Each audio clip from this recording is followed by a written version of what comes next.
kasih Anda masih bersama kami di debat Wakil Presiden 2024 di iNews.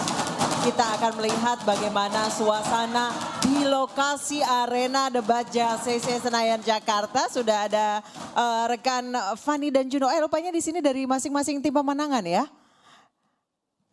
Nah, ini ada di sebelah kiri bawah rombongan Caimin. Ini rupanya sudah menuju ke JACC ya.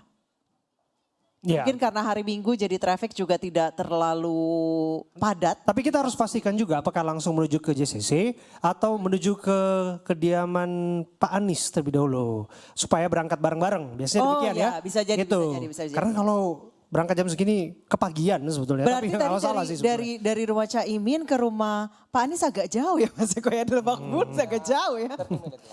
Oh sekitar 30 menit ya kalau hari Minggu kayak gini ya. Oke, kita akan melihat juga seperti apa suasana di rumah pemenangan pasangan Ganjar Mahfud.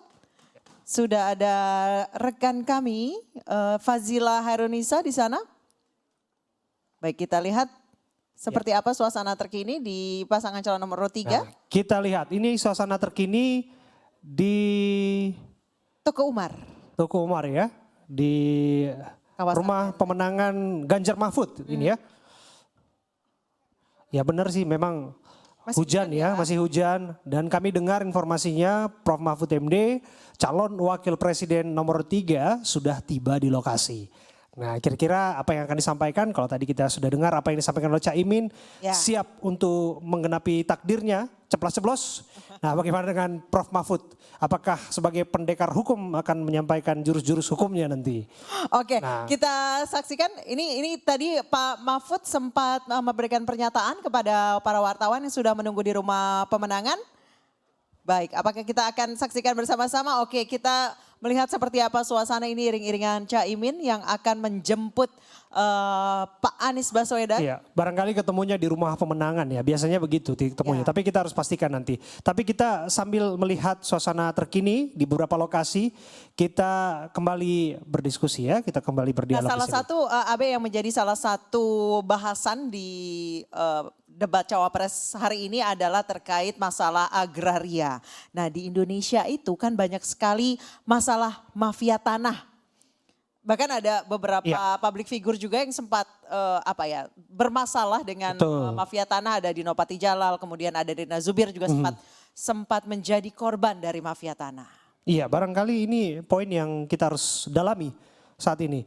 Dan baru-baru ini Pak Mahfud bilang sebetulnya urusan tanah, urusan mafia dan lain sebagainya termasuk urusan wadas. Silakan dibahas saja dalam debat cawapres hari ini. Sesiap itukah? Langsung strike one itu kayaknya ke Pak Ganjar. Betul. Itu kita happy banget sebenarnya kalau wadas dan kendeng dan berbagai macam isu lainnya itu dibahas di debat nanti. Kenapa? Ini jadi kesempatan sebenarnya bagi kami, bagi Prof Mahfud dan juga Mas Ganjar untuk menjelaskan dan menerangkan sebenarnya apa yang terjadi. Jadi biar nggak digoreng-goreng terus ya di berbagai macam media, di media sosial, buzzer-buzzer akhirnya dan lain sebagainya. Apa sih yang terjadi di Wadas gitu ya Abraham ya dan Anissa? Yang terjadi di Wadas adalah sebuah program strategis nasional. Itu bukan programnya Pak Ganjar, bukan programnya Pemprov Jateng, itu programnya pemerintah pusat, programnya Pak Jokowi. Dan yang namanya Ganjar Pranowo itu orangnya loyal, berintegritas dan tidak pernah berkhianat. Ketika presidennya bilang proyek strategis nasional, Ganjar Pranowo pasang badan untuk itu. Sesuai dengan undang-undang otonomi daerah. Dengan segala macam kendala yang terjadi. Termasuk memang ada penolakan, memang ada penolakan. Tapi semuanya diselesaikan dengan musyawarah, ya ganti rugi sudah diberikan miliaran bahkan jumlahnya sudah diterima oleh berbagai macam warga di sana. Dan memang betul di awal-awal sempat ada mungkin sedikit upaya yang cenderung represif ya dari aparat ketika itu. Tapi apa yang dilakukan Pak Ganjar waktu itu? Pak Ganjar datang langsung bertemu dengan warga, meminta maaf dan bahkan menginap di sana. Menginap bersama dengan warga. Jadi kalau ada yang bilang, ini yang namanya Ganjar Pranowo ini baru sekarang aja kampanye Pilpres baru nginep di rumah warga. Oh enggak, dari dulu.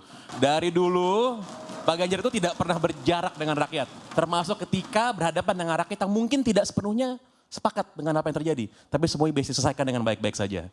Oke, saya ke Astrio. Astrio, jika di debat ketiga sempat dibahas soal lahannya Pak Prabowo, di debat yang membahas soal agraria itu pasti akan dibahas lagi. Mas Gibran sudah ada jawabannya? Sebenarnya kami juga tidak mengerti apa permasalahan daripada kepemilikan lahan yang dimiliki oleh perusahaan milik Pak Prabowo. Jadi ini perlu yang digarisbawahi. Lahan tersebut bukan milik Pak Prabowo pribadi dan juga bukan milik kepemilikan daripada suatu entitas. Lahan tersebut merupakan izin HTI. Izin HTI merupakan lahan yang dimiliki oleh negara lalu diberikan hak penggunaannya. Hak penggunaannya pun diberikan oleh perusahaan yang dimiliki oleh Pak Prabowo. Jadi kita bingung kenapa ada izin yang didapatkan secara legal, usaha yang dijalankan dengan halal dipermasalahkan seakan-akan Pak Prabowo ini adalah penjahat lingkungan dan mafia tanah. Itu yang kita bingung. Ini saya mau jelaskan ya. Ini jawabannya bagus sekali untuk saya respon dan saya attack ya. Gini, apa yang disampaikan oleh Pange itu benar, Wadas itu PSN. Jadi kalau kita bicara agraria, lebih tepatnya konflik agraria, selama ini tuh konflik agraria itu selalu terjadi di tengah-tengah proyek PSN, proyek strategis nasional, ya, antara petani, ya, pada umumnya biasanya dengan masyarakat adat. Sekali lagi itu membuktikan saya pikir soal kurangnya perencanaan dan kurangnya melibatkan partisipasi publik. Sehingga dalam banyak kasus konflik agraria ini selalu berhadapan-hadapan antara rakyat dengan pemerintah dalam program-program atau proyek-proyek PSN. Yang dijawab oleh Astrio tadi, ya, itu juga problem buat kita. Kalau kita bandingkan ya kepemilikan lahan di Indonesia, ratusan juta rakyat Indonesia ini hanya memiliki sekian persen, tidak lebih dari. Ada menyoroti keadilan di sana. Ya, tidak lebih dari 15%. Keadilan terhadap akses tanah. Area lahan di Indonesia. Sementara sebagian lahan di Indonesia hanya dimiliki oleh kurang lebih dari 10% orang. Betul sekali. Jadi maksudnya harus bagi-bagi gitu? Saya jelaskan nanti, betul sekali yang dimiliki oleh Prabowo dan pengusaha-pengusaha lain itu ada justifikasi legalnya. HGU. Ada dalam bentuk HGU, ada dalam bentuk HGB. Tapi kalau kita bicara pemerataan lahan untuk kemakmuran dan keadilan, ya, yang begini-begini harus dibereskan dulu, ya. Alih-alih membuka lahan lingkungan hutan dengan tujuan deforestasi seperti di food estate, kenapa tidak ada banyak HGU, HGB yang habis masa berlakunya itu dikembalikan kepada negara untuk dikelola, diredistribusi untuk kepentingan masyarakat. Gitu. Bukankah kemudian Pak Prabowo sudah mengatakan dalam beragam kesempatan dia sudah menyerahkan itu kepada negara? Then do it. Lakukan itu, kita nggak mau bicara omon-omon saja. Kita nggak mau omon-omon. Buktikan itu diserahkan kepada negara, dikembalikan kepada rakyat. Gitu. Saya kasih ke Astrio, betulkah dalam hal ini Pak Prabowo yang justru omon-omon saja? Saya rasa sudah dijelaskan berulang-ulang kali ya. Pertama adalah yang perlu diingat, tanah tersebut bukan milik Pak Prabowo maupun perusahaan milik Pak Prabowo. Itu adalah tanah milik negara yang sedang dikelola. Dan Pak Prabowo sudah menyatakan, di manakala tanah tersebut diminta kembali oleh negara untuk digunakan, maka Pak Prabowo siap untuk mengembalikan hak tanah tersebut kepada negara. Tidak ada perlawanan sama sekali, anytime pemerintah mau, Pak Prabowo siap untuk mengembalikan itu. Saya rasa di situ sudah case close. Tinggal kita lihat buktinya saja. Apa benar ratusan ribu hektar itu dengan sukarela dan ikhlas dikembalikan kepada negara untuk dikelola oleh masyarakat? Karena begini ya, Abraham.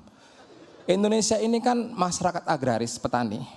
Cilakanya 60 juta petani ini hanya memiliki kurang dari 1 hektar lahan. Jadi lahannya kecil-kecil sehingga memang agak sulit untuk meningkatkan produktivitas petani. Gitu. Oke, Pange silakan.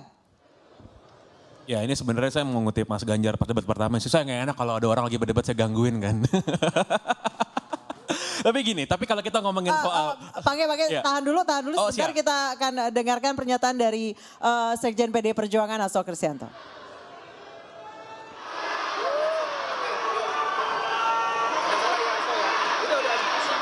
Dari pasangan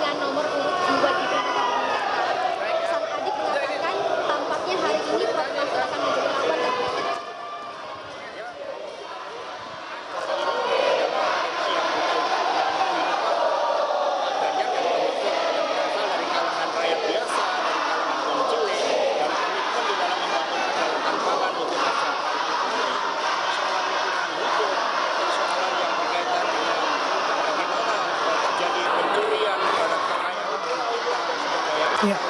Baik, Ada sepertinya gangguan audio ya. Kami akan perbaiki sejenak gangguan audio. Barangkali Pange bisa Silakan melanjutkan apa dilanjutkan. yang tadi tertunda. Iya, jadi mengenai mafia tanah. Jadi Mas Ganjar dan juga Prof Mahfud ini punya program reforma agraria yang tuntas. Ya, jadi yang menyeluruh. Jadi ini satu dari 8 gerak cepat Ganjar Mahfud untuk fokus di mempercepat pemerataan pembangunan ekonomi. Yang nomor 1 itu adalah basmi mafia tanah. Tadi kan ngomongin berbagai macam selebriti itu kan urusan soal mafia tanah ya. Gitu. Bagaimana ini bisa memang dituntaskan sampai ke akar-akarnya. Lalu transparansi pada proses redistribusi dan legalisasi tanah. Dan yang terakhir proses administrasi dan dokumentasi lahan yang cepat, akurat, dan murah.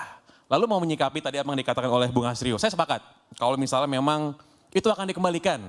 Tapi saya juga sepakat sama Mas Eko. Ya lakukan aja, kita tunggu hasilnya. Ini banyak sepakatnya ini, nomor 3 dan nomor 1. Sama nomor Ini satu artinya sepakat apa sebenarnya. sebenarnya? Kok saya menangkap nanti jangan-jangan dalam debat juga banyak sepakatnya dan malah mengarahkan serangan kepada saya mau nomor 2. lebih jelaskan apa yang disampaikan oleh Pange tadi. Ada beda antara apa yang, jadi selama ini kan pemerintahan Jokowi membagi-bagi sertifikat ya kepada ratusan ribu rakyat Indonesia ya. Itu bukan bagian dari reformasi agraria, harus dicatat. Itu adalah proses legalisasi kepada masyarakat yang sudah tinggal puluhan tahun. Existing landowner diberikan sertifikat untuk legalisasi. Beda dengan reformasi agraria. Reformasi agraria itu melakukan redistribusi tanah, lahan dari perusahaan-perusahaan lahan tidur kepada tanah gitu, kepada Mas warga Eko Indonesia. Astrio, kita lanjutkan dulu habis jeda pemirsa, kami akan kembali sesaat lagi.